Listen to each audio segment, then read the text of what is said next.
अयोध्या में 5 अगस्त को राम मंदिर के भूमि पूजन के लिए खास निमंत्रण पत्र तैयार किया गया है। यह निमंत्रण पत्र 150 से ज्यादा लोगों को भेजा जा चुका है। मंच पर सिर्फ 5 लोग रहेंगे। इसमें शामिल हैं प्रधानमंत्री नरेंद्र मोदी, आरएसएस प्रमुख मोहन भागवत, उत्तर प्रदेश की राज्यपाल आनंदीबेन पटेल और मुख्यमंत्री योगी आदित्यनाथ और महंत नृत्य गोपाल दास।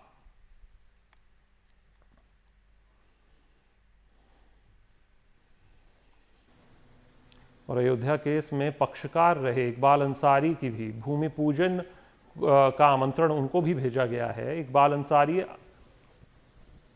आगाज से ही मांग करते रहे हैं कि 5 एकड़ जमीन में स्कूल और अस्पताल बनाया जाए, लेकिन इकबाल अंसारी को इस मांग को सुन्नी सेंट्रल वक्फ बोर्ड ने कभी गंभीरता से नहीं लिया। इकबाल अंसारी का मानना है कि अयोध्या में मंदिर मस्जिद बनेंगे तो रोजगार बढ़ेंगे।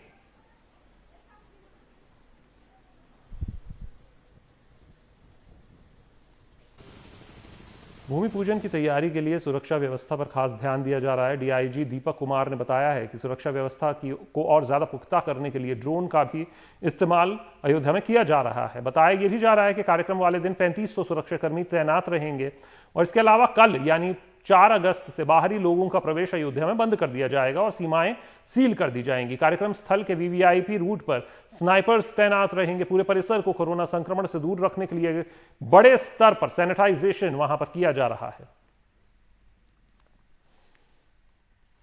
वहीं 5 अगस्त को भूमि पूजन से पहले प्रधानमंत्री नरेंद्र मोदी के हनुमानगढ़ी जाने की योजना भी बताई जा रही है। यानी अयोध्या पहुंचने पर प्रधानमंत्री मोदी सबसे पहले हनुमानगढ़ी में दर्शन पूजा करेंगे। वहां उनके लिए पूजा की खास व्यवस्था की गई है। यहां प्रधानमंत्री मोदी के 7 मिनट के दर्शन पूजन का ही कार्यक्रम तय किया गया है।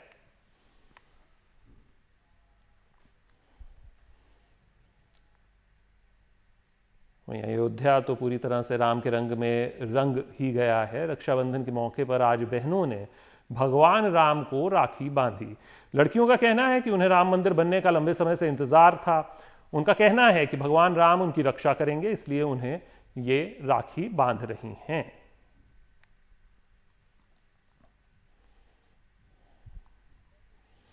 और अयोध्या में भूमि पूजन के दिन के लिए रामलला के वस्त्र तैयार किए गए हैं। रामदल सेवा ट्रस्ट के अध्यक्ष पंडित कल्की रामलला के नए सिले वस्त्र ले आए हैं। रामलला की ये पोशाकें भगवत प्रसाद नाम के दर्जी ने सिली हैं। भगवत प्रसाद के मुताबिक भगवान राम के लिए सोमवार के लिए सफेद, मंगलवार के लिए लाल और बुधवार यानी 5 अगस्त के लिए खास तौर पर हरी और केसरिया रंग की पोशाकें बनाई गई हैं। 5 अगस्त को प्रधानमंत्री नरेंद्र मोदी मंदिर की पहली ईंट रखेंगे।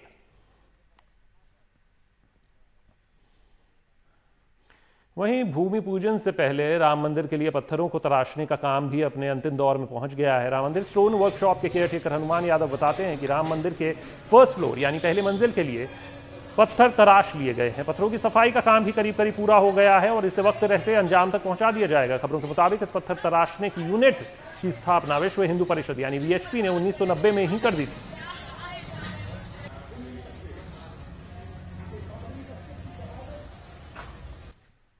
और भूमि पूजन की तैयारी के लिए एक से बढ़कर एक श्रद्धालुओं की अलग अलग कहानियां सामने आ रही हैं। ये कहानियां 70 साल की उम्र के 2 ऐसे आस्थावान भाइयों की जो 151 नदियों का जल लेकर रविवार को अयोध्या पहुंच गए। राधेश्याम और शब्द वैज्ञानिक महाकवि त्रिफला के नाम से 2 भाई 1968 से ही 8 बड़ी नदियों, 3 समुद्र और श्रीलंका की 16 जगहों से मिट्टी इकट्ठा करते रहे। इन्होंने बताया कि 1968 और 2019 के बीच 51 वर्षों में इन्होंने 151 नदियों के जल के साथ बाकी सारी चीजें, वो साइकिल, मोटरसाइकिल, ट्रेन और हवाई जहाज की यात्राएं कर इकट्ठा करते रहे।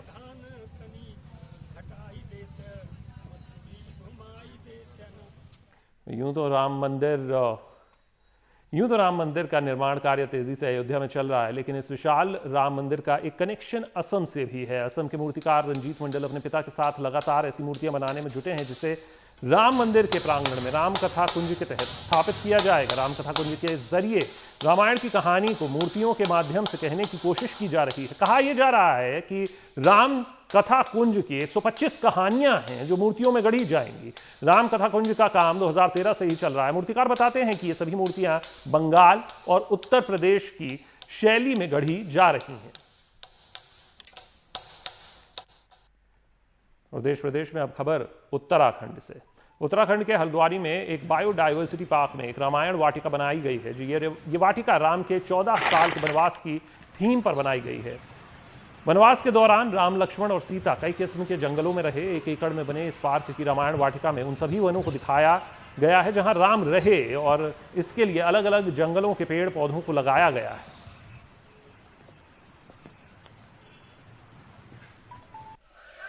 खबर मध्य प्रदेश के उज्जैन से। आज श्रावण का आखिरी सोमवार और साथ में रक्षाबंधन का त्योहार है। उज्जैन के महाकाल मंदिर में सुबह से ही श्रद्धालु शिव पर जल चढ़ाने के लिए जुट रहे हैं। मंदिर को खास तौर पर सजाया गया है। हालांकि कोरोना संक्रमण के दिशा निर्देशों के कारण किसी को भी भस्म आरती में शामिल नहीं किया गया और इसकी इजाजत नहीं थी। भस्म आरती में महाकाल को राखी भी बांधी गई।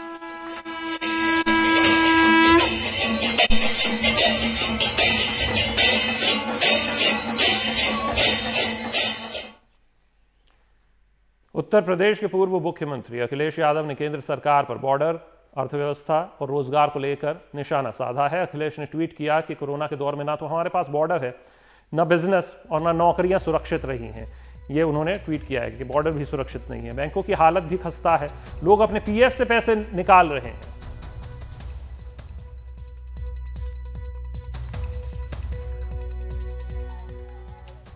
जहरीली शराब से पंजाब में मरने वालों की तादाद लगातार बढ़ती जा रही। पंजाब में जहरीली शराब से मरने वालों का आंकड़ा अब 98 पहुंच गया है। पंजाब में सबसे ज्यादा मौतों की खबर तरनतारन से आई है। तरनतारन में मरने वालों की संख्या 75 बताई जा रही है। इसके अलावा 12 लोगों की मौत अमृतसर, 11 की गुरदासपुर के बटाला, इनसे मौत की खबरें आई हैं। इस मसले पर पंजाब में कार्रवाई का दौर भी लगातार जारी है और इस मसले पर अब तक 25 लोगों को गिरफ्तार किया जा चुका है।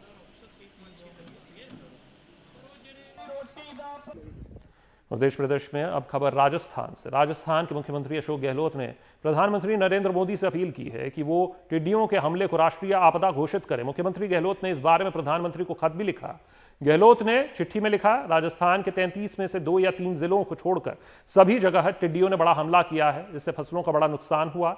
गहलोत इन दिनों अपने एमएलए के साथ जयपुर से जैसलमेर चले गए। 14 तारीख को शुरू होने वाले विधानसभा सत्र के शुरू होने का वो फिलहाल इंतजार कर रहे हैं। कोरोना का प्रकोप अभी लंबा चलने वाला है, लिहाजा लोग इसके साथ जीना सीख रहे हैं। जोधपुर में एक रेस्टोरेंट ने कोरोना को अपनी डिश में शामिल कर लिया है। यहां जायकों के शौकीन आप कोविड करी और मास्क नान का लुत्फ उठा सकते हैं। कोविड-19 डिश में जो कोफ्ता डाला जा रहा है उसका आकार कोरोना वायरस की तरह बनाया गया है। इसे आप मास्क नान में लपेट कर खा सकते हैं। लोग इस नए डिश को खूब पसंद भी कर रहे हैं।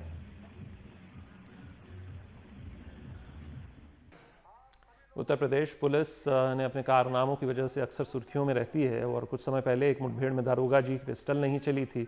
आपको याद होगा वो तस्वीरें और वो आवाज़ जो उन्होंने मुंह से निकाली थी, ठाएं ठाएं की वो आवाज़ निकाल रहे थे जब उनकी पिस्तौल नहीं चली।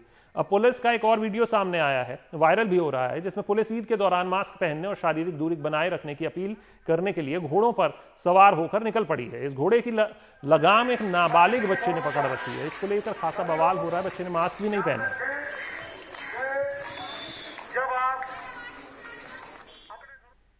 खबर गाजियाबाद से। गाजियाबाद पुलिस को बड़ी कामयाबी हाथ लगी है। पुलिस ने मुठभेड़ के बाद 5 अपराधियों को गिरफ्तार किया है। लालकुआं इलाके में गश्त के दौरान पुलिस को एक ऑटो में 3 महिलाओं के साथ 3 संदिग्ध पुरुष नजर आए। पूछताछ के दौरान एक साथी भाग गया, दूसरे ने पुलिस पर फायरिंग कर दी। जवाबी फायरिंग में बदमाश के पैर पर गोली लगी। बताया जा रहा है कि ये लोग 28 जुलाई को कविनगर में हुए डकैती में शामिल थे।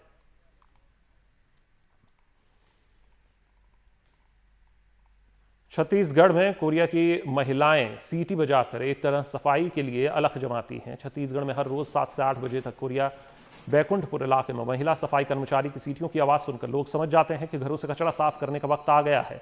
सफाई करने वाली दीदियों की सीटियां उनके घर से बाहर आने का संकेत होता है। नगर पालिका बैकुंठपुर मिशन क्लीन सिटी द्वारा संचालित सफाई व्यवस्था के लिए सफाई कार्य में लगी ये महिलाएं तब तक सीटी बजाती रहती हैं जब तक कि घर में रहने लोग कचरे की बाल्टी, बोरी वगैरह लेकर बाहर ना आ जाए।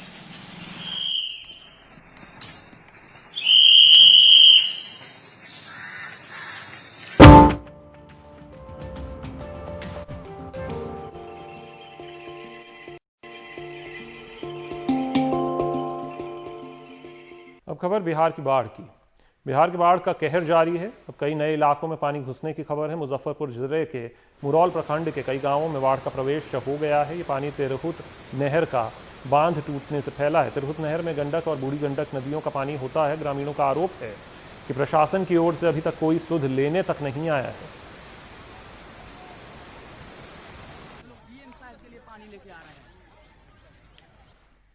मुजफ्फरपुर में ही मीनापुर ब्लॉक के कई गांवों में बाढ़ का पानी घुस चुका है। लोग अपना सामान समेटकर सुरक्षित ठिकानों की तरफ जा रहे हैं।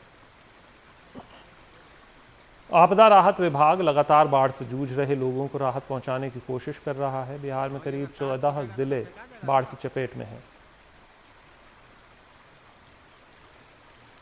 असम के 33 में से 30 जिलों में 56 लाख से ज्यादा लोग बाढ़ से प्रभावित हुए हैं और 109 लोगों की मौत हो गई है। 22 मई के बाद से ही करीब 2.5 महीने में ब्रह्मपुत्र में आई भयानक बाढ़ से असम को बड़ा नुकसान पहुंचा है। असम में 621 राहत कैंप लगाए गए हैं। अब तक 81,000 से ज्यादा लोग बाढ़ की चपेट से निकालकर सुरक्षित जगहों पर पहुंचाए गए। 2.5 लाख हेक्टेयर से ज्यादा की फसलों को नुकसान पहुंचा है।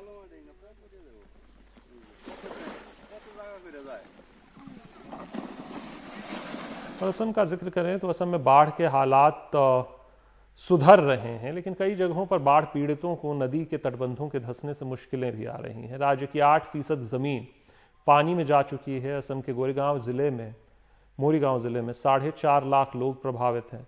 कई गांव जैसे ब्रह्मपुत्र के जबड़े में हैं। रत्नदीप चौधरी और संजय चक्रवर्ती की रिपोर्ट आपको इसकी विस्तृत तस्वीर दिखाती है। देखिए। ब्रह्मपुत्र नदी ने 51 साल के प्रफुल्ल सहारिया को शरणार्थी बना डाला है। 2007 में इस नदी ने उसके गांव मलहू को, उसके घर को और 70 बीघा खेतों को डुबो दिया। तब से जमीन के कटाव की वजह से उसे 3 बार घर बदलना पड़ा। इस मजदूर को डर है कि जिस लेंगरी बोरी गांव में वो अब रह रहा है, उसे भी किसी दिन उमड़ा हुआ ब्रह्मपुत्र लील न ले। यहाँ जहाँ हमने शरण ले रखी है, ये भी डूब जाएगी। कुछ दिन पहले ऐसी भयानक बाढ़ हमने झेली है। सरकार ने बस चावल, दाल, नमक दिया और कुछ नहीं। 3 दिनर 3 खाजर चाउल दिसे और डाली दिसे और निमखर अलप अलप बस्तु तलत सोमाय आछे एतिया म बिचारिले माने पाम ने। सहारिया की पड़ोसन जमुना हमें अपना घर दिखाते हुए फूट फूट कर रोने लगती है। पहले इसे बाढ़ ने नुकसान पहुंचाया, अब जमीन के कटाव ने। वो चाहती है कि प्रधानमंत्री मदद करें। हमें उम्मीद है प्रधानमंत्री हमारी पुकार सुनेंगे और मदद करेंगे। हम रोज सुनते हैं कि शरण रोकने की योजना आएगी, लेकिन अब तक कुछ नहीं होता दिख रहा। हमें स्थायी हल चाहिए। 1950 से ब्रह्मपुत्र के तंत्र ने 4.27 लाख हेक्टेयर से ज्यादा की जमीन निगल ली है, जो असम की 7.4% भूमि है। राज्य हर साल करीब 8,000 हेक्टेयर जमीन खो देता है। एक पूरा गोवा हर साल। जैसे यहाँ पे लैंड स्केर्सिटी बहुत ज़्यादा है, तो अगर इरोजन हो और कोई बोले कि हम कहाँ रहेंगे, कुछ व्यवस्था कर दीजिए हमारे लिए, तो हम उन लोगों के लिए कुछ करने में लैंड स्केर्सिटी के प्रॉब्लम मेरे सामने सबसे बड़ा चैलेंज है। भूरा गांव में 122 में से 57 गांव गायब हो चुके हैं। ब्रह्मपुत्र ने अपनी धारा 11 किलोमीटर बदल ली है। पूरे असम में बीते 50 साल में कम से कम 880 गांव उसकी चपेट में आ चुके हैं। असम में बाढ़ का पानी धीरे धीरे से उतर रहा है, मगर बाढ़ पीड़ित लोग अब भू कटाव की समस्या से जूझ रहे हैं। यहाँ पे ऐसे लोग भी हैं जिनका घर, ज़मीन बहुत बार भू कटाव के कारण खो चुका है, और अब ये लोग ये नहीं जानते हैं कि जिस ज़मीन पे वो बसे हुए हैं, वो ज़मीन भी कितना दिन सुरक्षित है। असम के मोरीगांव जिले से कैमरा पर्सन संजय चक्रवर्ती के साथ रत्नदीप चौधरी, एनडीटीवी इंडिया। और असम में बाढ़ से करीब 30 जिले बेहद प्रभावित हुए हैं। काजीरंगा नेशनल पार्क भी बाढ़ की चपेट में आया है। काजीरंगा में एक 4 दिन के राइनो को बचा लिया गया, हालांकि उसकी मां से अब तक नहीं मिलाया जा सका है। असम में बाढ़ से करीब 56 लाख लोग अब भी प्रभावित हैं। तो कुल मिलाकर अभी तक प्रभावित हुए हैं ये नंबर्स।